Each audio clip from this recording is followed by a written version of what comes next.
Hi all everyone, welcome to my new little vlog. Hopefully you're all well and happy wherever you are in the world. So I'm just going to continue on making this beautiful tweed, Harris tweed jacket for a client of mine.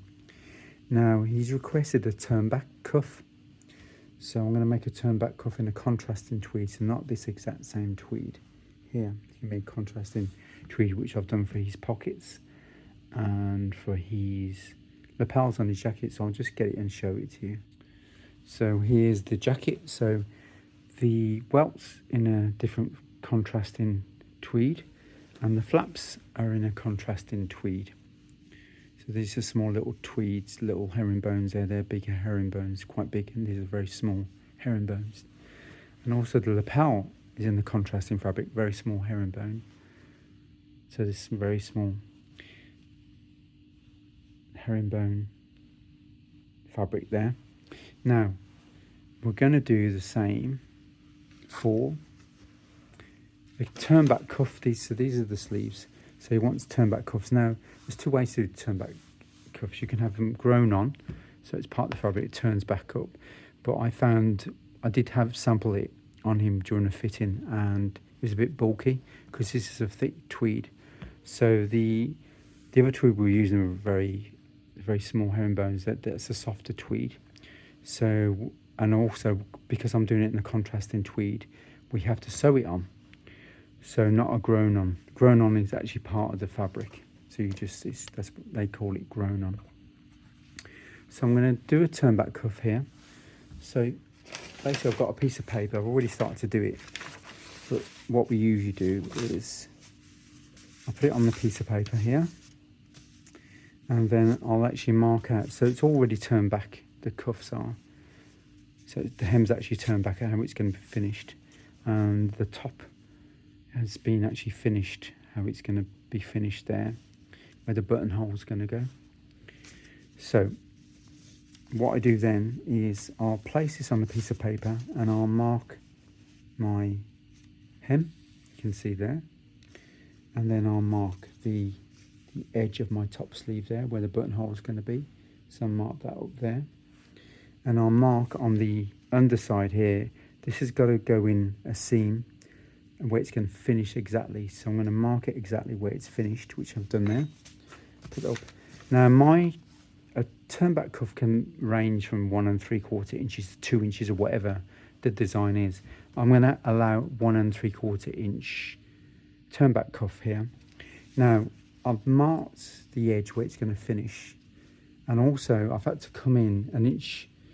My buttonhole is usually about 1 inch, and it starts 1.5 inches up. He's only going to have one buttonhole on this sleeve, so I've marked where it's going to be 1.5 inches up from the hem, and also I've marked where it's going to finish, the buttonhole is going to finish, and my curve has got to clear that buttonhole. The curve of the turn back cuff cannot be in the way of the buttonhole because that's going to be buttoned up, so you can't have that turn back cuff in its way. So I kind of just calculated where the buttonhole is going to finish, which is there, and my curve now comes round, and the width of this is 1 3/4 inches. I think it'll be a nice design having 1 3/4 inch wide cuff, so that's what I'm going to do here. So I've already put my cuff in here, so it's going to finish there. I'm just going to draw I always use chalk to draw, I don't use a French curve. So I'm going to just draw this curve here.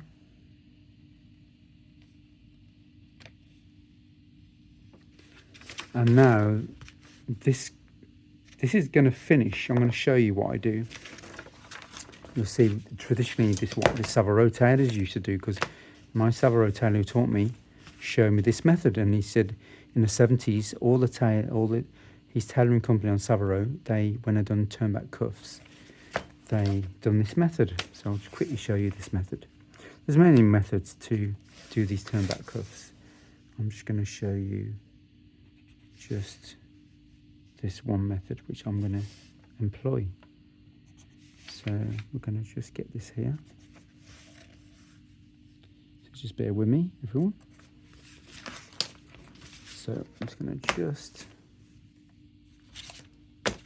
get this, the edge where it's going to turn under. So I'm going to my paper scissors if I can find them. I lose everything here. I'm a bit disorganised sometimes, sorry about this. Okay, here we have it. I've got some little paper scissors here. I'm going to show you, I'm just cutting out the pattern now for the turn back cuff.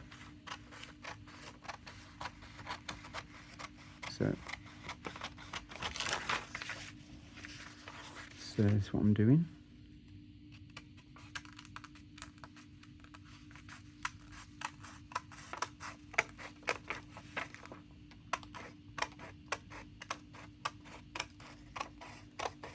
So,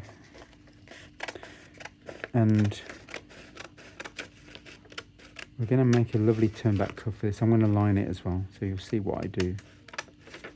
Now, usually we don't usually put turn back cuffs on standard bespoke jackets, but this client here wants something different, so you have to accommodate everyone's needs, everyone's wishes, So I'm going to just alter this, the curve on, they've got to be the same, and this is not, I can see that's not, but this is just a test anyway. So basically, once you've got this, once I cut it out in the fabric, it's going to finish there. It's going to clear the buttonhole. The buttonhole is going to be there. I might actually mark my buttonhole where it's going to be there. That's got to clear there. So I've got to add an seam allowance on this, so I'll redo this anyway. So I've got to add a seam allowance on that, and it will finish here. Now what will happen is, once that's on, and I've bagged it through, I'll put the piece of lining, stitch it all through, bag it through, it will finish like this. So I'm going to cut out the pattern. I'm just going to amend this pattern a little bit here. This is where it's going to finish here on this side. By the time that this actually folds over there, it'll be stitched there, and that's where it finishes here, and that'll be stitched to there, and that's where that's going to finish there. You can see, so that's the line we use there. So I'm just using this line, so that'll be finished there, that'll be finished there, and then that'll be finished there. So I've got to make just this, yeah, that's where it's going to be there, that chalk mark there, so it'll be finished virtually the same. So I'm just going to amend this a little bit, then I'm going to cut out in the fabric, and I'll get back to you at the next stage. Ciao.